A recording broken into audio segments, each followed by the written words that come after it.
Terima kasih pemirsa, masih bersama kami di Liputan Metropolis.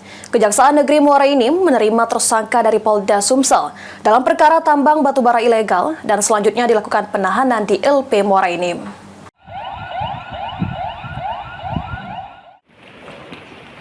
Kejaksaan Negeri Muara Enim menerima tersangka dari Polda Sumsel dalam perkara tambang batubara ilegal. Kasih Intel Kejari Muara Enim, Anjasera Karya mengatakan, JPU menerima tersangka baru DT dan sejumlah barang bukti terkait perkara yang sama dengan terdakwa Bobby Chandra. Ada juga penambahan bukti baru dari tersangka DT berupa sejumlah dokumen sertifikat tanah dan berupa dokumen surat hibah tanah. Barang bukti ini merupakan berkas terpisah dari tersangka terdahulu.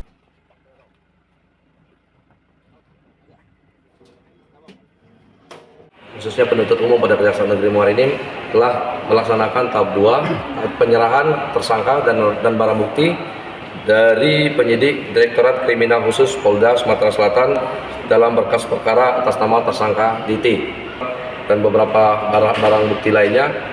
Penambahan berupa dokumen sertifikat tanah serta dokumen surat hibah tanah yang dimasukkan dalam barang bukti perkara atas nama tersangka DT. Setelah serah terima tersangka dari penyidik Ditkrim Suspolda Sumsel ke JPU Kejari Muara Enim, akan dilakukan penahanan 20 hari ke depan terhadap tersangka DT di Lapas Kelas 2B Muara Enim guna mengikuti proses hukum. Atas keterlibatannya tersangka DT dikenakan pasal 158 Undang-Undang RI Nomor 3 Tahun 2020 tentang perubahan atas Undang-Undang Nomor 4 Tahun 2009 atau pasal 161 Undang-Undang RI Nomor 3 Tahun 2020 tentang pertambangan mineral dan batu bara dengan ancaman maksimal 5 tahun penjara dengan denda maksimal 100 miliar rupiah. Mardiansyah, PAL TV.